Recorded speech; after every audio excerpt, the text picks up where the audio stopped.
You know, the irony of this 6x2-inch screen we carry with us everywhere is that although it supposedly opens us up to everything in the world, it's really more of a mental prison. And I get that everything is in the hands of the beholder, but kids have smartphones before the age of 10. There's no way they're going to be able to use smartphones more than their phones are going to use them. The first thing every single person does when they wake up is reach for their phones. Get that crust out your eyes, go check Instagram, Twitter, see what's trending, read some BS headlines, maybe YouTube, and then after like 15 to 20 minutes when you finally have to pee, that's when you get up. When you think about it, it's actually crazy how smartphones and mobile devices have become our greatest coping mechanism and pacifiers for adults. When you're bored or uncomfortable, the first thing you do, or most people do, is reach for their phones with no purpose. You're in an elevator, someone walks in, you pull out your phone because it makes you feel more comfortable. I mean, what you're doing most of the time on your phone has no reason or purpose. Rather, we're seeking reward systems that make us feel good, right? That dopamine hit. You go on Twitter, see what's trending, Facebook, you see some crazy news, you get a dopamine spike. Go on Instagram, see what new post there is, see who commented on your picture, who gave it a like. It's essentially a deviation you're looking for during your mundane, boring days. Same when you get text messages, right? You light up for a moment, that's that dopamine. And when you go on your phone, you're searching for that. We live in this generation where people are unable to be present and still. Seriously, try sitting still, meditating for 10 minutes, eyes closed, watching your thoughts. 99% of people are unable to do this for even 5 minutes, it's wild.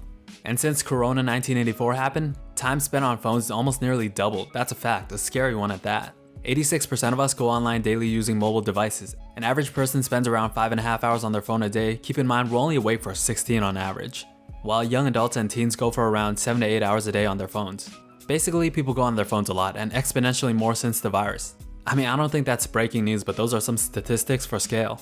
And the reason why I say that phones are mental prisons is because your mind literally becomes imprisoned politically, socially. It narrows your worldview, your thoughts, your ideas on everything basically. And the phone is a cage specifically as it pertains to your perspective, your way of living, your state of being, and what you believe is possible.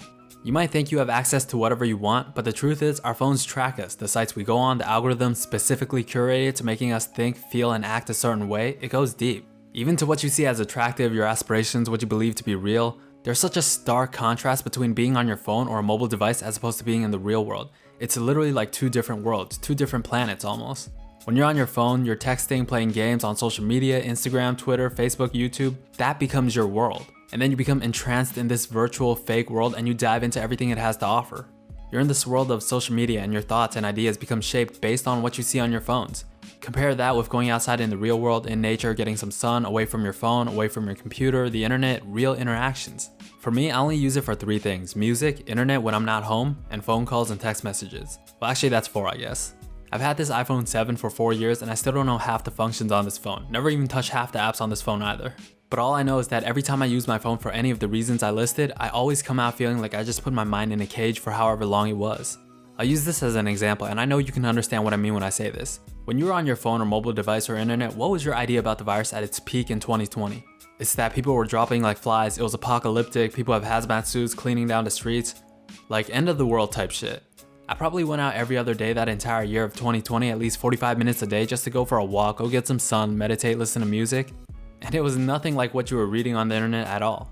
And I think about what a stark contrast the real world is with that fake world that is social media, that is on our phones or whatever devices. I mean, it's insane. Politics literally only exists on social media. Negativity only exists on the internet, primarily on our phones. If the first thing you're doing every morning is reading bullshit headlines and checking what's trending on YouTube, Instagram, Twitter, TikTok, primarily on your phone, you are lowering the hell out of your vibration and negatively affecting your energy.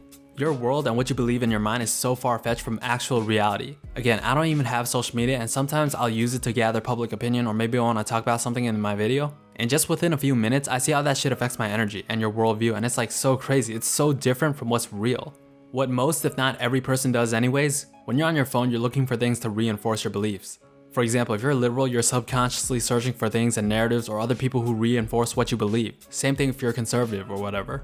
No one actually cares about the truth and what's right, believe it or not, because most of the time, other than a few things, everything comes down to what you believe. And many times when you question people on certain views on a deeper intellectual level, you'll find a lot of contradictions. And with kids, right, they're becoming a majority of this world. They're all on their phones, all on their smartphones at like 8 years old.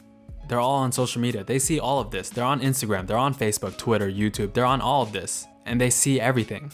And the problem is they don't have the capacity to think, right? They're blank canvases. So whatever they're surrounded by, they search for that narrative from their peers also on social media.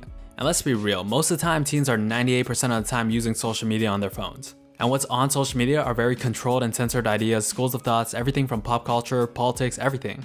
And especially when it comes to the entertainment industry, that basically casts a spell over the entire youth. There's so many agendas they're trying to force onto kids, and they do this by using celebrities and influencers.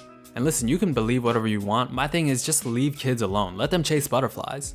And this is why I'm so against giving a kid a smartphone until they're like 15 to 16. Like, you can have a flip phone if you want to contact your parents or text people. What do you need a smartphone for at the age of 9 to 10? Like, serious question, like you'll live. Oh, but all their friends are gonna have smartphones. Okay, good, so your kid will be more smarter, creative, less prone to being insecure and depressed. That kind of stimulation from social media specifically and everything on smartphones is not something human beings are wired to deal with, especially kids. Let kids be kids, man. And I don't know if this is an old school of thought, but to me this is common sense. And I really think that giving kids smartphones at a young age is what's changing society negatively the way it is. I mean, you see it all over the internet. Social media is the worst thing for kids and teens, and smartphones are the greatest enablers of this. Because you have everything at your fingertips, right in your pocket, everywhere you go. Honestly, I think giving kids a smartphone at a young age is one of the worst and most irresponsible things you can do as a parent. And like I said, I think most people from young adults to adults are on their phones during their free times. What's the first thing you do when you're on break during work or time in between class? You're on your phone. It quite literally is a mental prison, and if we're all honest, all that time is wasted because it's negatively affecting you for the most part. It's deterring you from real life, being able to connect with your thoughts, shaping your ideas, your beliefs, your worldviews in a negative way. It's conditioning the addictive properties in your brain. It becomes your comfort, and you actively search for reward systems on your phone. When you're depressed, you're on your phone. When you're anxious, you're on your phone. When you're uncomfortable, you're on your phone. When you're bored or you don't want to do anything else, you go back to your phone. I kind of feel like I sound like an old man, but it's true. It does way more harm than it does good. Remember, your attention is currency in a world driven by monetary gain. And that attention of yours is factored into the most complex algorithms on the internet, which is primarily accessed through mobile devices. And this isn't a secret, but all of our data is stolen. It's how the recommended feature works. It's how ads for shit you were looking at last week pop up. It's how Google knows exactly what you're searching for just by typing in one word. And no one ever really cares about this. And if these algorithms are so advanced it can control what we read, watch, see, and hear, and also again, as human beings we have biases, right? In a sense, when you take everything into account, and I'm barely scratching the surface on how deep this goes, you can actually say that phones have the ability to rewire your brains, shape society and culture through mass manipulation. I mean, it quite literally is a mental prison that's slowly rewiring the way you think, act, and feel. It's shaping your beliefs, your worldviews, and it's also having mental and physiological effects.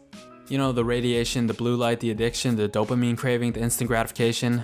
I could go on and on forever, but yeah, you guys get my point. Anyways, if you guys got to this point, thank you, I appreciate it. I've been kind of slow on the uploads lately because I've been having some mental blocks, but I think I'm good to go now.